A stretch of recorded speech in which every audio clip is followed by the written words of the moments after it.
뭐가 나가 내가 귀한 목사님이라는 게? 나 못 본 것 같은데요? 그죠? 저는 박상철 목사예요. 박상철 알죠? 무조건 물론 이름이 그렇게 됐어요. 뭐 누구는 백종원 씨 닮았다고 그러기도 하고 고급지죠? 또 뭐 심영래를 닮았다고도 하고 그러는데 목사입니다. 목사고 미국에서 사역을 하다가 6년 반 전에 한국에 나와서 사역을 감당하고 있고요. 지금은 이제 부산의 모리아교회 담임 목사로 사역하고 있는데 내가 어떻게 여기까지 왔느냐, 누구 백으로 왔느냐, 우리 민경희 목사님을 제가 잘 알아요. 우리 서울신학대학교 선후배인 건 물론이고 제가 춘천에서 91년도 말에 교회를 시작했어요. 92년부터 춘천에서 개척교회를 하면서 청년사역을 중심으로 해서 사명을 감당하는데 그때 우리 민경희 목사님이 그 십자군 전도대 대원으로 우리 교회를 오셔가지고 도와주셨어요. 협력하셨는데 그때 마침 내가 그렇게 많이 아픈 사람이 아닌데 큰 병이 걸려가지고요. 거의 죽을 지경이었어요. 주일날 예배를 빼먹은 적이 그때 처음이었던 것 같아요. 만약에 민 목사님 없었으면 그때는 전도사 때지. 큰일 날 뻔했죠. 직장에 문제가 생겨가지고. 직장 알아요? 회사 말고 있어요. 그게. 그래가지고 그때 사람이 이러다가 죽는구나 싶을 정도로 굉장히 고통스럽게 있어요. 그때 잊어먹질 않아. 그때 와가지고 교회를 잘 이끌어주시고 도와주셨던 그 민 목사님, 그때 민경희 전도사 너무 고맙고 평생 마음속에 빚진 마음으로 살고 있었는데 어떻게 또 이렇게 가까이 통영에 와가지고요. 그래서 형님 와요 이래가지고 얼굴 보기는 저분이 더 형 같죠? 제가 더 형이에요. 그런데 그때 전도사 때 내가 봤던 민경희 목사에 대해서 쭉 생각하면서 세 가지 기억이 나요. 하나가 굉장히 적극적인 사람이다. 이거는 뭘 사역을 하는데 경상도 말로 하고제비라는 거 있죠? 몰라요. 지금도 그러는지 몰라. 그때는 굉장히 뭘 하려고 막 노력하는 스타일이었어요. 그래서 저 사람 뭘 해도 하겠구나 하는 생각이 들었고 두 번째는 사람이 참 진실해요. 솔직하고 진실한 면이 있어가지고 저 사람 참 좋다 이런 생각을 했고 세 번째는 친화적이었어요. 굉장히 사람들을 좋아하고 지금도 그래요? 몰라요. 나는 23년 전에 봐가지고 그땐 그랬어.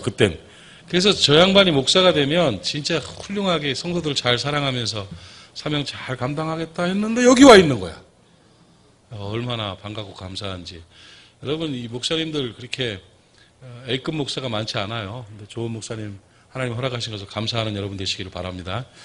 아멘 소리를 크게 해야지 이럴 때 힘이 나는 건데 다시 가만 있어봐. 내가 할 때 얘기를 해야지. 귀한 목사님 모시고 큰 역사 이루는 충무중앙교회 되시기를 축복합니다. 좋아요. 오늘 저는 사실은 오후 예배 끝나고 이제 교사 세미나를 주로 하기 위해서 제가 왔는데 온 김에 하나님 말씀을 좀 전하면 좋겠다 싶어서 짧은 시간이지만 하나님께서 허락하신 말씀을 좀 전하도록 그렇게 하겠습니다. 제가 미국의 라스베가스라는 도시에서 사역을 했었어요. 라스베가스의 엘림연합교회라는 교회를 담임하면서 그러니까 네바다주에 있는 라스베가스라는 도시에 한 300명 정도 모이는 교회면 한국으로 치면 굉장히 규모가 있는 교회였어요. 그래서 거기서 사역을 하면서 라스베가스라는 죄악의 도시를 거룩한 도시로 만들자 하는 라스베가스 성시화 운동을 벌리면서 한국 학교도 세워서 학교도 운영하고 또 유학생들을 위한 예스컴 사역도 하고 그리고 이제 성시화 운동 본부를 만들어서 성시화 운동을 하면서 아주 활발하게 사역을 감당하고 그랬었죠. 그러면서 잘하고 재미있게 사역을 하고 있던 중에 하나님께서 강렬한 부르심으로 저를 부르신 것 같아요. 그래서 한국에 나가서 사역을 해야 된다는 확신이 들어서 2010년 6월 12일 날 한국으로 들어가서 사역할 마음이 있느냐는 전화를 받고 교회가 문제가 있지 않았어요. 정말 재밌게 잘 지내고 있었는데 그래서 부르심이라면 해야죠 하고 7월 말에 바로 한국으로 나와서 모리학교회 담임 목사를 한 거예요. 내가 왜 재밌고 풍요로운 미국의 엘림교회 사역과 성시화운동 사역을 포기하고 한국으로 나왔느냐? 이유는 하나밖에 없어요. 제가 한국에 나온 아주 중요한 이유가 뭐냐? 더 나이 먹기 전에 다음 세대 사역을 좀 더 하다가 은퇴해야 되겠다. 이 생각이 들었어요. 그러니까 다음 세대 사역이라는 것은 어린이, 청소년, 청년 사역이에요. 왜 그런 마음을 먹게 되냐면 한국교회의 현황이 심각합니다. 여러분 안에 있는 사람들은 잘 모르고 그런가 보다 할 텐데 이거는 정말 절박한 상황이에요. 제가 오죽하면 미국에 있으면서도 그 일을 위해서 목사라면 나가야 된다고 싶은 마음으로 저는 달란트가 있다고 생각하니까 그 일에 그래서 나오게 됐어요. 어떤 상황인지 제가 좀 설명을 드릴까요? 우리 한국교회요 130년 전에 기독교가 들어와서 한국 땅 모든 걸 지배했었어요. 그래서 한국에 학교를 세운 게 기독교고요. 병원을 세운 게 기독교잖아요. 여성 여권 신장을 해가지고 여자들 위치 높여놓은 게 기독교고요. 정치 개혁을 이룬 게 기독교고요. 경제를 활발하게 만든 게 기독교예요. 교회 때문에 한국이 살았어요. 아멘 안 할 거예요? 그런 거 합시다. 네. 졸릴 시간에 그 아멘 안 하면 안 돼요. 그러니까 한국이요, 이 대한민국이 세계 7대 강국이 된 경제적인 이런 그 기초는요, 그리스도예요. 복음이에요. 누가 뭐래도. 지금 불교, 캐톨릭, 개신교 이렇게 있는데요. 여러분, 구제사업의 50% 이상은 개신교에서 하는 거예요. 홍보활동 같은 거는 불교와 캐톨릭이 잘하지만 50% 이상의 구제, 그 다음에 인권운동, 그 다음에 북한 탈북자들 관리, 모든 정치, 모든 것들의 50% 이상은 교회에 의해서 움직여져요. 여러분, 교회는요, 나누는 걸 좋아하고, 베푸는 걸 좋아하고, 하나님의 나라를 건설하는 걸 사명으로 알고 살지 않습니까? 여러분, 3대 종교 중에 제일 부자가 불교입니다. 불교는 개신교와 비교할 수 없을 정도로 막 수조 원의 돈들을 챙겨놓고 있어요. 그리고 캐톨릭이 단단하고요. 근데 이 개신교회는 각자 사역을 하고 있는데 그럼에도 불구하고 자기네 목사님 사례비를 못 줘도 선교는 하고 구제는 하는 게 우리 개신교의 특징 아닙니까? 그래서 한국을 살려나가고 있는 거예요. 그래서 교회가 살면서 점점 나라가 부강한 나라가 되고 3, 40년 전부터 교회가 더 우리나라가 막 부자가 돼가지고 막 큰 일을 이루고 세계 곳곳을 다니고 내가 미국에 살다 왔지만 한국처럼 부유하고 자유롭고 풍요로운 나라가 없습니다, 여러분. 우리나라 좋은 나라예요. 이렇게 되는데 지금 요즘 들어 20년 전부터 또 10몇 년 전부터 정치가 흔들리고 상황들이 달라지고 막 그러면서 점점 경기가 어려워지고 이러다가 막 한국이 허물어지는 게 아닌가 싶은 그런 생각이 들어요. 그 이유가 뭐냐 봤더니 교회가 어려워졌어요. 복음 때문에, 교회 때문에, 그리스도 때문에 부강한 나라가 됐는데 교회가 흔들리고 복음이 흔들리고 상황이 교회가 어려워지니까 점점 침몰하는 거예요. 에베소서 1장을 보면 만물 위에 교회라고 그랬습니다. 교회를 통해서 이 땅이 움직여지는 것입니다. 믿으시기 바랍니다. 교회의 머리는 그리스도라고 그랬고요. 아시죠? 그러니까 교회가 살아야 가정이 살아요. 교회가 살아야 나라가 살아요. 교회가 살아야 이 땅이 사는 겁니다, 여러분. 그런데 교회가 흔들리면, 교회가 위기를 당하게 되면, 교회가 쌈박질하고 있으면, 교회가 문제가 생기면 그 영향이 가정으로 가고 인생으로 가고 나라로 가고 지역으로 가는 거예요. 그 포인트를 찾아야 돼요. 그 중에 심각한 문제가 뭐냐? 한국교회 미래가 없다는 거예요. 이대로 나가면. 충격적인 이야기가요. 지금 뭐 우리 교단이니까 얘기해도 되는데 부산의 통합축 교단이 메이저 교단입니다. 부산의 통합축 교단 그리고 우리 성쇼운동부 부산 성쇼운동본부에서 지금 전체적인 전수조사를 했어요. 하나씩 다 연락해가지고 조사한 게 있는데 통합축 교단 그 메이저 교단이요. 봤더니 주일학교가 없는 교회가 60%가 넘었어요. 무슨 말인지 아세요? 대학 청년부가 없는 교회가 72%예요.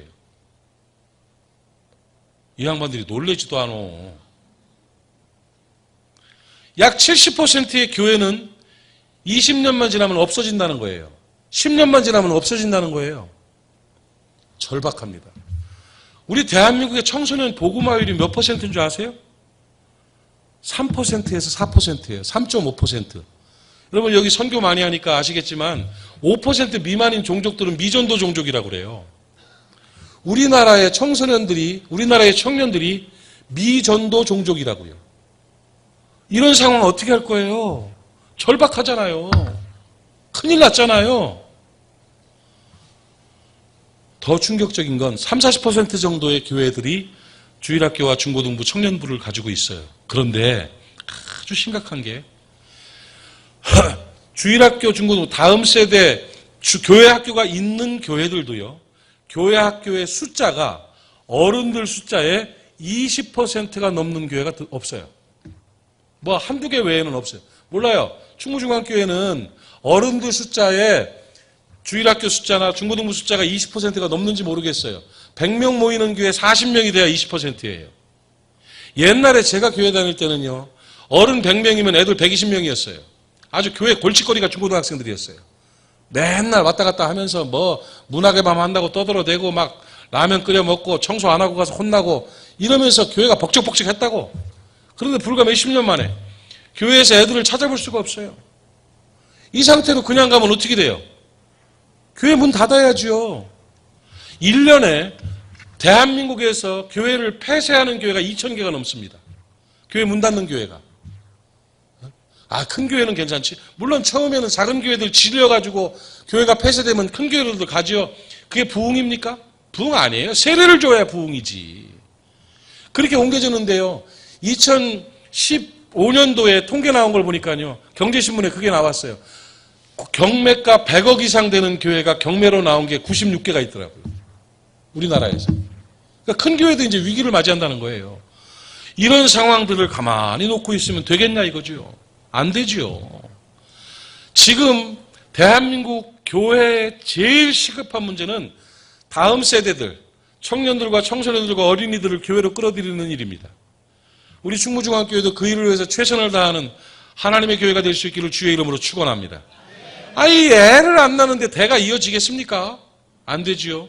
이따가 또 교사 세미나 때도 얘기를 하겠지만 다음 세대 복음화 전도의 제일 좋은 방법은 뭔 줄 알아요? 학교 복음화예요. 학교 복음화. 지금 수족관에 고기가 점점 없어져. 그럼 어떻게 해야 돼요? 고기 물 갈아주고 먹이도 주고 온도도 맞춰주고 그것만 가지고 안 돼요. 어떻게 해야 돼? 바다에 나가서 고기를 잡아다 넣어야지. 그게 사람 낚는 어부가 돼야죠. 지금 이 다음 세대 사역의 바다가 어딥니까? 학교예요. 교회는 청소년들이 없고 교회는 학생들이 없어요. 그런데 학교 가니까 학생들 많더만. 학교 가니까 청소년들 엄청 많대요. 그 아이들 불러다가 여기다가 집어넣어야 교회가 살고 교회가 살아야 가정이 살고 가정이 살아야 민족이 사는 겁니다, 여러분. 그러니까 이렇게 살아가는 역사는 교회가 살아야 되는 것이고 다음 세대가 회복돼야 되는 것이죠. 그 사역을 위해서 한국으로 나와서 사역 감당하고 있어요. 지금 저는 우리 교회에다가 처음 오면서부터 딱 선포한 게 그거예요. 나는 모리학교회를 운영하는 CEO로 온 사람이 아닙니다. 나는 다음 세대 사역으로 하나님 앞에 영광 돌리기 위해서 한국교회 살리기 위해서 나왔으니까 장로님들, 권사님들 내 하는 일을 잘 도와주십시오 하고 선포 딱 했어요. 그리고 그때부터 뛴 거예요. 그러면서 담임 목사도 청소년 사역을 할 수 있다.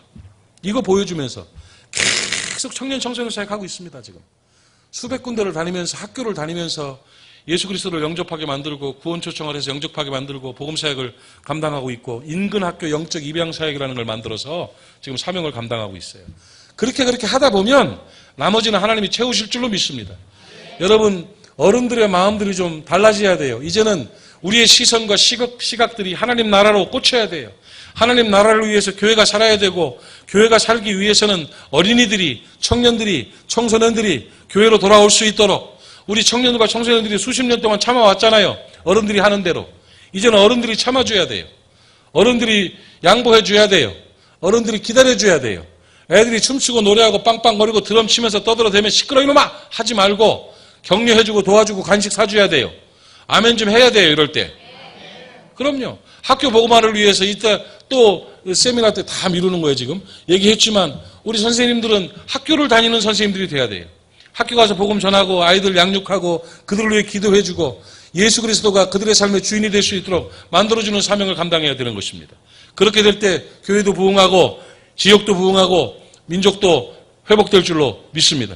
여러분 교회가 흔들리는 그만큼 나라가 흔들리게 돼 있어요. 교회가 어려움을 당하는 그만큼 나라가 어려움을 당하게 돼 있어요. 교회가 살면 나라가 살게 돼 있어요. 그 원리를 알고 하나님 앞에 바르게 서는 저와 여러분 되기를 바랍니다. 아멘. 애들이 왜 교회를 떠나는가? 그거를 한번 연구를 해봤잖아요. 조사를 했어요. 설문조사를 쭉 했는데 청년과 청소년들이 교회를 떠나는 이유 1위가 뭔 줄 알아요? 1위. 궁금하죠? 가르쳐 드릴까요? 아, 여보세요. 뭐요? 민 목사 원래 이러세요? 다시 알려드릴까요? 그래요. 아이, 좋아.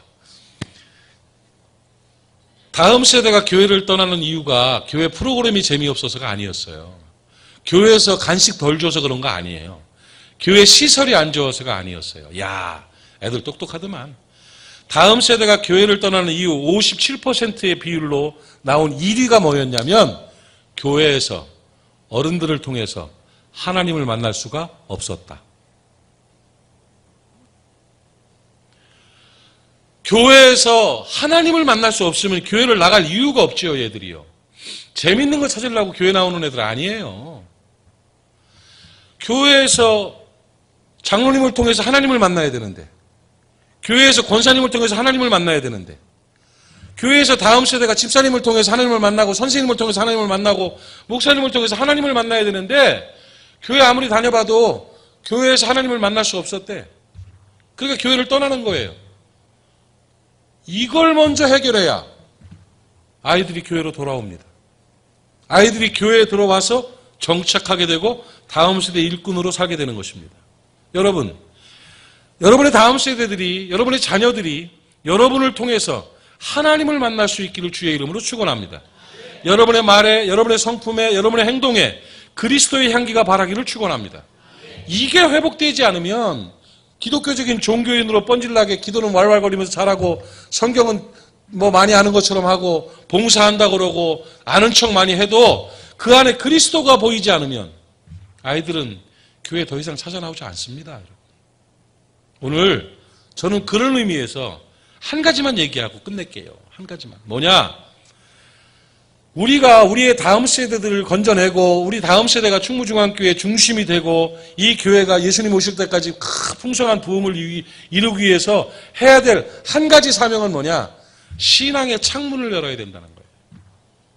오늘 말씀의 제목이 뭐예요? 창문을 여는 신앙인 됩시다.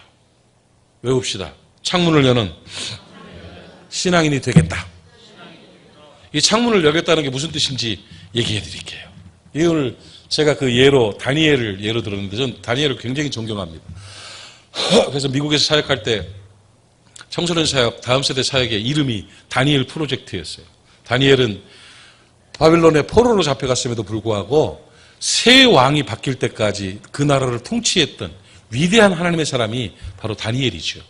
그 다니엘과 같은 이민자들, 청소년들을 만들겠다. 이민 2세들을 만들겠다 해서 다니엘 프로젝트라는 이름으로 사역을 했는데 오늘 한국에서도 마찬가지예요. 젊은이들이 다니엘 프로젝트에 들어가야 돼요. 다니엘처럼 돼야 돼요. 그리고 이 젊은이들뿐만 아니라 우리 모두가 다니엘과 같은 신앙인이 되어야 될 줄로 믿습니다. 아멘.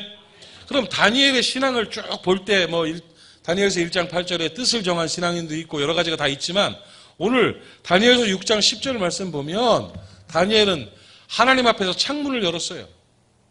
이게 무슨 뜻인지 뭐냐면 다리오 왕 때요.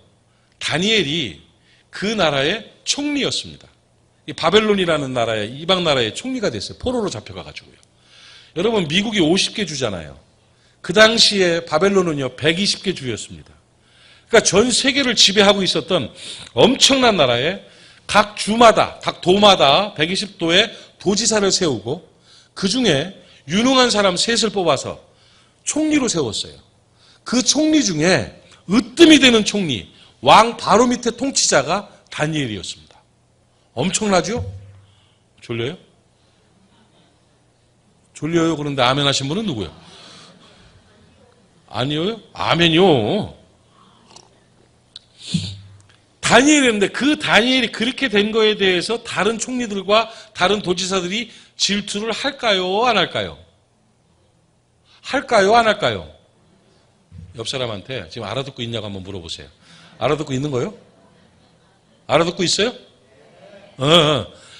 대답해요. 질투를 할까요? 안 할까요? 하지. 왜 할까요? 아니 유대에서 포로로 잡혀온 것이 우리를 통치하는 최고의 국무총리가 됐으니 질투를 하겠죠.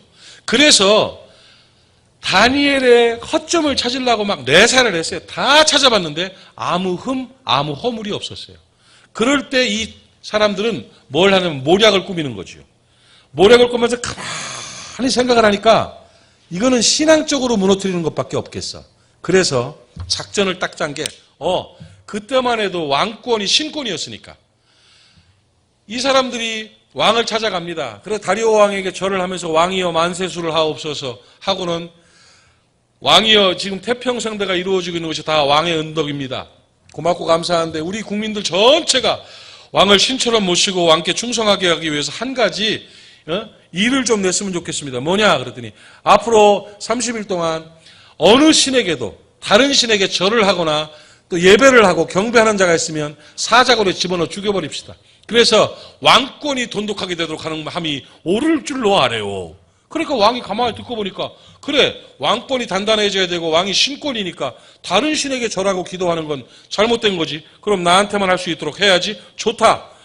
좋으시면 그러면 어의를 내셔서 도장을 찍어주십시오 해가지고 옥새를 가지고 그래 하고 뻥 찍었어요. 이거는 왕도 변개할 수 없는 거예요. 거기에 뭐라고 적혀 있어요? 다른 신에게 왕 외에 다른 신에게 절을 하거나 기도를 하면 사자굴에 던져 죽은다. 지위 고하를 막론하고. 그게 땅 됐어요. 다니엘을 잡으려고. 왜? 이 사람들이 다니엘은 매일 하나님께 여호와 하나님께 기도하는 걸 알고 있었거든요. 그러니까 요거를 잡으면 되겠다. 지가 기도를 안 하면 잘못된 신앙인인 거고 기도를 하면 잡혀가지고 사자굴에 던지게 돼 있으니까 그랬던 거예요. 그 얘기를 딱 듣고 그 상황을 뻔히 알면서 다니엘은 어떻게 했습니까? 집으로 퇴근하고 돌아갑니다. 돌아가가지고는 위층으로 올라가서 예루살렘을 향하여 큰 창문을 활짝 열어 제꼈습니다. 그리고 전에 하던 그대로 죽으면 죽으리다 하는 심정으로 거기에 무릎을 꿇고 하루에 3번씩 하나님 앞에 기도했어요. 와, 그러니까 대신들이 쫙 보고 있다가 걸렸다 하고는 우르르 가가지고 체포를 합니다. 분명히 왕의 어의가 찍혔음에도 불구하고 이거 모르는 얘기예요? 다 아는데 왜 이렇게 처음 듣는 것처럼 들어? 몰라요? 그럼 얘기해 줄게요. 왕이 도장이 찍혔음에도 불구하고 절을 하고 기도했습니다. 창문을 열고 기도하는 모습을 분명히 목격했나이다. 그랬더니 왕이 막 다니엘을 총애하니까 깜짝 놀랐죠. 그렇지만 어쩔 수 없어요. 그래가지고 다니엘을 사자굴에 던져버렸어요. 사자가 움켜 죽일 줄 알았는데 결국 어떻게 됐어요? 하나님의 천사가 입을 막고 밤새도록 사자의 품에 편히 자다가 다리오 왕이 와가지고 내가 섬기는 하나님이 너를 도와주셨을 줄로 믿는다. 다니엘아 살아있느냐 할 때 왕이여 염려치 마옵소 내가 살아있나이다 하고 싹 나왔어요. 전율이야. 그러니까 역시 여호와 하나님만이 하나님이다. 이 모함한 자들과 하나님을 섬기지 않는 자들 전부 다 죽여가지고 걸음터를 만들어라 해가지고 다리오 왕도 하나님을 믿게 됐어요. 할렐루야. 멋진 일 아니에요. 이런 일이 다니엘서 6장에 나타난 아름다운 간증이에요. 그런데 이 상황을 보면서 저는 한 가지 이해 안 가는 다니엘의 신앙관이 나와요. 뭐냐면 왕의 도장이 찍힌 걸 알고 하나님 앞에 기도하는 거, 그럼에도 불구하고 기도하는 거 좋아요. 그럴 수 있어요. 그렇죠. 그럼요. 그래야지. 여러분 안 그럴 거예요? 하지 말라면 안 할 거예요? 그래도 믿어야 되죠. 이 양반들이 왜 이러는겨? 할 거죠? 아멘. 아니 공산당이 쳐들어와서 예수 믿을래 안 믿을래 믿을 거예요 하고 죽어야지. 아멘. 그럼요. 그런 신앙은 다 좋아. 그런데 만약에 내가 다니엘이라면 하나님 앞에 기도하는 건 하는데 굳이 창문을 열 필요가 있었을까? 창문을 닫고 그냥 거기 앉아가지고 소낙비는 피하라고 그저 하나님 상황 아시지요? 내가 창문을 열면 다른 사람들이 보게 되고 다른 사람들이 보면 잡혀 죽고 그러면 또 영광을 가리니까 그냥 한 달 동안은 창문 닫고 하랍니다. 하나님이 창문을 닫혔으나 열렸으나 하나님은 늘 기도를 들으시는 분인 줄 믿습니다 하고 기도할 수 있겠죠. 알아듣고 있는 거예요 지금. 근데 다니엘은요 희한한 양반이야. 창문을 전처럼 그냥 활짝 열고 잡아가라 하고 기도했어요. 자기 신앙을 지키는 건 좋은데 굳이 창문을 열었어야 될까요? 예, 열었어야 돼요. 왜? 신앙은 주관적 진리이기 때문에 그래요. 다시, 신앙은 주관적 진리이기 때문에. 주관적 진리는 뭐냐면 나의 삶과 나의 고백이 증명되는야 진리가 되는 게 주관적 진리예요. 그러니까 내가 하나님을 섬기고 있다는 것이 삶으로 고백으로 증명돼야 되기 때문에 창문을 연 거예요. 내가 이 예를 하나 들어서 설명을 해주면 진리에는요, 진리는 변치 않는 완전한 진실을 진리라고 그래요. 하나님이 진리죠?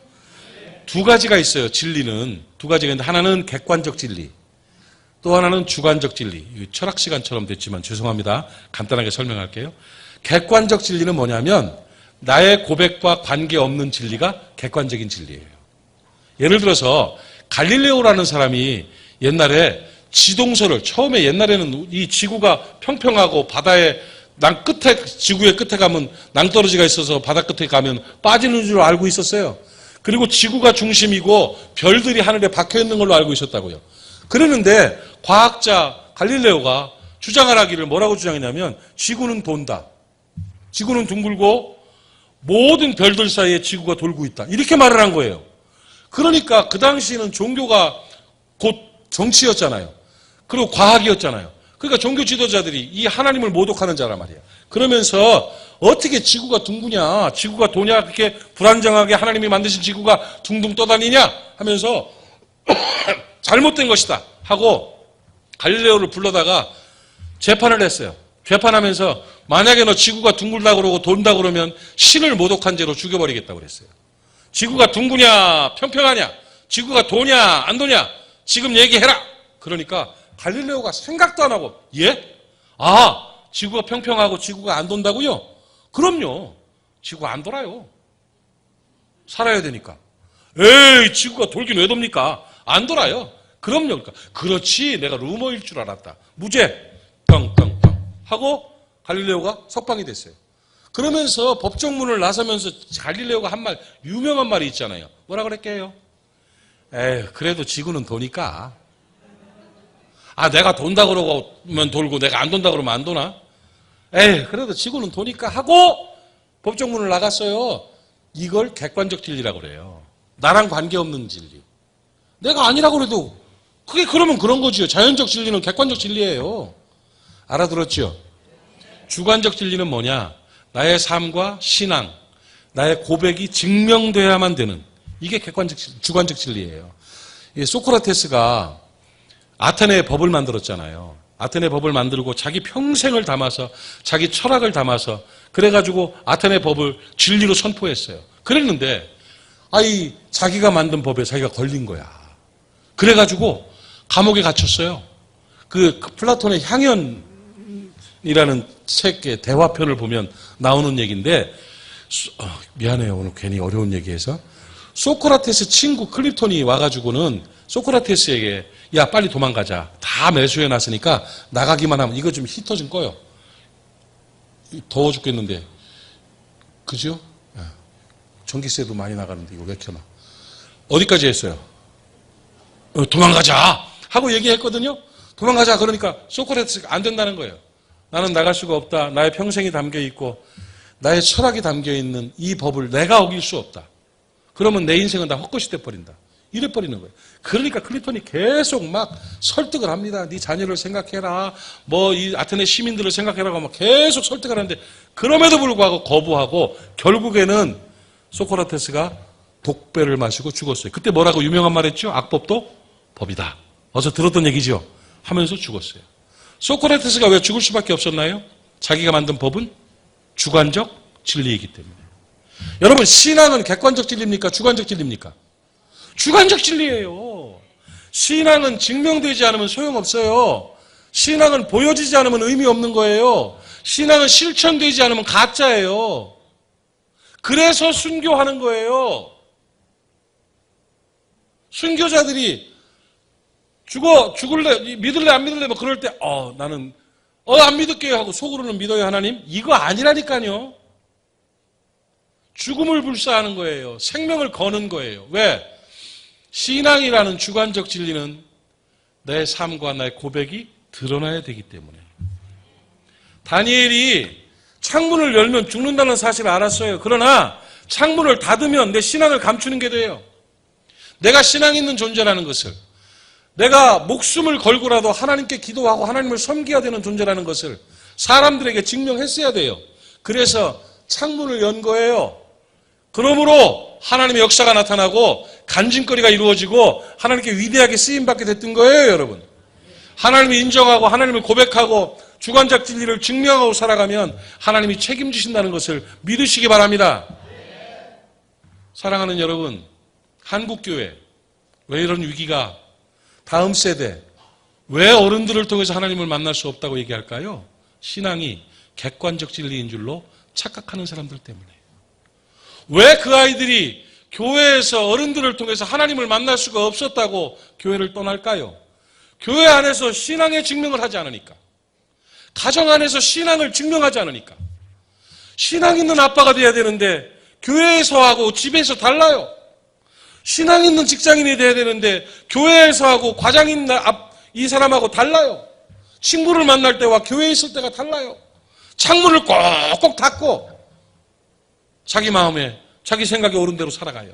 그러니 성령의 능력이 나타나지 않고, 그러니까 다음 세대들이 아닌데 하는 거예요. 교회를 살리고 가정을 살리고 다음 세대를 살리고 하나님 나라를 건설할 수 있는 최고의 방법은 나 한 사람 한 사람이 신앙의 창문을 여는 것입니다. 내가 신앙인이라는 것을 좀 증명하며 사세요. 말 한마디에도, 행동 하나에도, 표정 하나에도 예수님 닮은 모습으로 예수님처럼 살아내는 거지요. 그리스도의 제자는 그리스도를 닮아야 그리스도의 제자지요. 어디서 배웠어요? 신앙과 생활은 다른 거라고? 여러분, 신앙과 생활은 다르지 않습니다. 신앙 생활은 한 단어예요. 그 재밌는 얘기 있잖아요. 컴퓨터 자판을 치다 보면 띄어쓰기를 잘못하면 빨간 줄이 나오는 게 있죠. 뭔 얘기인지 알아요? 신앙 생활은 신앙하고 생활을 띄어야 돼요. 신앙 생활이 붙어야지 빨간불이 안 나와요. 붙어야 돼요. 신앙 띄고 생활하면 못합니다. 여러분, 신앙과 생활은 하나입니다. 아멘? 여러분, 생활 속에서 신앙의 창문을 여는 여러분 되시기를 바랍니다. 여러분, 아내에게 창문을 여세요. 나는 신앙인이라는 것을, 그리스도인이라는 것을 넉넉함과 자애로움으로, 사랑으로 보여주세요. 남편에게 나는 신앙인이라는 것을 증명하며 사세요. 자녀들에게, 손주들에게 나는 예수 믿는 신앙인이다 하는 것을 좀 증명하며 사세요. 그리스도의 향기를 바라며 사는 거예요. 직장에서, 또 캠퍼스에서, 친구들과의 관계 속에서 그리스도인이라는 것이 증명되어질 때 신앙의 창문을 여는 것입니다. 아멘? 창문 엽시다. 신앙의 창문을 열고 누가 보더라도 딱 예수쟁이야. 누가 보더라도 딱 그리스도의 제자야. 저분을 통해서 내가 하나님을 만날 수 있었어요. 저분이 믿는 예수라면 내가 믿을 거예요.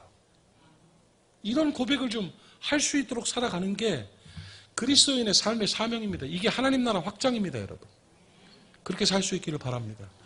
그렇게 되기 위해서 심성이 아주 중요해요. 여러분, 심성을 다른 말로 하면 뭐라고 그러죠? 만보. 또 만보따리. 여러분, 만보가 예수 믿는 만보가 돼야 돼요. 악한 영이 지배할 때, 마귀 나라에 살 때 그 만보를 가지고 하나님의 아들 나라로 옮겨진 다음에도 똑같은 만보, 똑같은 심성으로 살아가면 신앙의 창문이 닫혀 있는 겁니다. 오늘 여러분, 마음의 문을 여세요. 여러분의 마음이 그리스도의 마음이 되기를 축복합니다. 너희 안에 이 마음을 품으라. 그리스도 예수의 마음이다. 예수 마음, 예수 심성을 발휘하며 살 수 있기를 바랍니다. 여러분, 예수 믿는 사람은 마음 쓰는 게 달라. 그 넉넉하고 너그럽고 자애롭고 아름다운 모습이 드러나야 되는 거예요. 누가복음 15장을 보면 탕자의 비유가 나옵니다. 탕자의 비유가 나오는데 둘째 아들이 아버지한테 싸가지 없이 찾아가서 아버지, 어차피 아버지 돌아가시면 유산 물려줘야 되는데 그 유산 먼저 주시오. 이러는 거. 이런 못된 놈이 어디 있어? 왜? 그랬더니 사업하게 해요. 안 된다. 아버지가 돌아가시기도 전에 네가 그러는 게 어딨냐. 그래도 아버지 주셔야 됩니다. 나 막 보채는 거예요. 그러니까 알았다 하고 재산을 떼어줬어요. 그러니까 아들이 그걸 들고 먼 나라로 가가지고 신나죠. 뭐 독립하니까. 돈도 있겠다. 친구들 사귀면서 흥청망청 허랑방탕했어요. 얼마 있지 않아서 다 재산을 날려버렸어요. 객지에서 그 친했던 친구들이 다 떠납니다. 이게 뭐 친구가 아니죠. 돈 때문에 달라붙었던 놈들이죠. 술 때문에 붙었던 것들이죠. 그 이 뜯어먹을 게 있으니까 붙었던 것들이 다 떠나고 나니까 나중에 생그지가 됐어요. 그래가지고 먹을 게 없어가지고요. 나중에는 산속에 돼지 치는데 돼지가 먹는 주엽 열매. 근데 성경은 참 슬프게 써 있어. 그 주엽 열매라도 먹으려고 갔더니 그것마저 주는 사람이 없었대. 주엽 열매, 돼지가 먹는 주엽 열매도 못 먹고 앉아있다가 탄식하는 거야. 큰일 났다. 나는 죽게 생겼구나. 하면서 집 생각을 한 거예요. 후회가 막심합니다. 우리 아버지 집에는 먹을 것이 많은데 종들도 넉넉하게 먹고 사는데 내가 잘못해가지고 이렇게 못된 짓을 하면서 내가 이렇게 돼가지고 내가 이게 죽게 되는구나 하면서 마음에 결단을 합니다. 내가 아버지 집으로 돌아가리라. 아버지 집으로 돌아가서 아들 노릇하는 것이 아니라 나 종 노릇이라도 하면서 먹을 거나 먹으면 되니까 받아달라고 가서 부탁을 해야 되겠다고 지친 몸을 이끌고 줄임배를 끌어안고 일어나가지고 그러고 아버지를 향해 다 아는 얘기 아니요? 아는 얘기예요? 여기도 이 성경 써요? 맞아요? 누가복음 15장에 있죠? 그리고 돌아가려라. 재밌지 근데. 예, 재밌어. 재밌게 영화 보는 것 같죠? 예. 쫙 가요. 맨날 며칠을 거지같이 돼가지고 얻어먹으면서 주워먹으면서 갔는데 아버지는 그 전부터 기다리고 있었던 거야. 이놈이 돌아올 텐데. 보니까 벌써 멀리 있는데도 저 걷는 폼이 삐쩍 말랐지만 내 자식이요. 그래가지고 아버지가 투닥닥 떠가지고 둘째야 하고 부르고 갔더니 아버지 하면서 막 눈물을 철철 흘립니다. 그 냄새나고 더러운 아들을 갖다가 꼭 끌어안으면서 어서 와라 어서 와라. 아버지가 오래 기다렸다. 그러니까 거기서 울면서 아버지 내가 아들이라 칭함받기를 내가 감당할 수가 없습니다. 내가 몸종이 하나로 종이 하나로 살 테니까 먹을 것만 주시고 나를 용서해 주십시오. 아이고 얘야 무슨 소리냐. 어이 가자고 데리고 들어갔어요. 집에 들어가가지고는 물을 데워가지고 싹 씻기고 이발을 시키고 옷을 새 옷을 쫙 입히고 신발을 갈아 신기고 가락지를 끼우고 막 폼을 잠깐 쫙 빼는 거예요. 삐쩍 꼬르기는 했지만 옛날 그 아들 모습이 그대로 나타나는 거예요.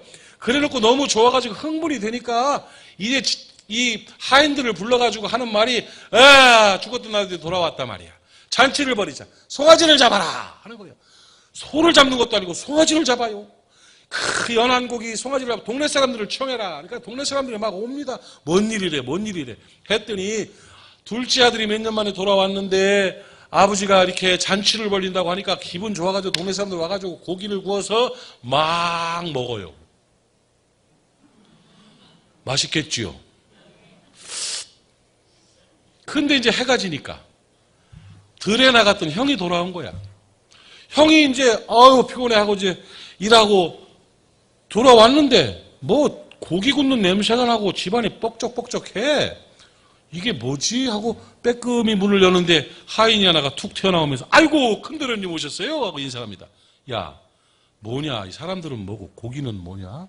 그랬더니 이 하인이 한 말이 아유 큰도련님 몇 년 전에 집 나갔던 작은 도련님이 돌아왔어요. 그래가지고 지금 아이고 주인 어르신이 이렇게 잔치를 벌리고 있네요. 뭐? 그 자식이 왔다고? 어떻더나? 아유 돈 다 날리고 삐쩍 말라가지고 거지가 돼서 왔는데 지금 옷 싹 갈아입히고 지금 잔치 벌리고 있어요. 뭐? 이런 싸가지 없는 놈이 가가지고 지금 돈 다 날리고 이래가지고 이놈을 갖다가 위해서 잔치를 벌인다고? 아유 도련님 들어가요. 가서 고기 한 점 잡숴보세요. 시끄러 안 들어가 이랬어요. 그 소리를 듣고 마루에 앉아가지고 잔치를 하던 아버지가 쓱 나옵니다. 나와가지고 아이고 큰애 왔냐 어이 들어가자. 야 작은 애가 왔다 살아왔다 그러는데 이게 분이 확 나가지고 이 형이 하는 말이 아버지 그 자식이 무슨 아들이요. 다 빼먹고 도망가고 먼 나라에 가가지고 창기와 함께 했는지 안 했는지도 알지도 못하면서도 허랑방탕하고 돈 다 날려버린 이 자식이 돌아왔다고 잔치를 벌립니까? 아버지 정신이 있어요 없어요? 나는 평생 아버지를 위해서 이렇게 수고하고 뼈빠지게 일했는데 친구들하고 먹으라고 염소 새끼 한 마리 안 잡아주고 저런 거지 같은 놈이 왔는데 저놈한테는 소를 잡아줘요? 나 안 들어가요. 안 들어가! 그러고 여태 안 들어갔대요, 걔가. 성경에 들어갔다는 말이 없어.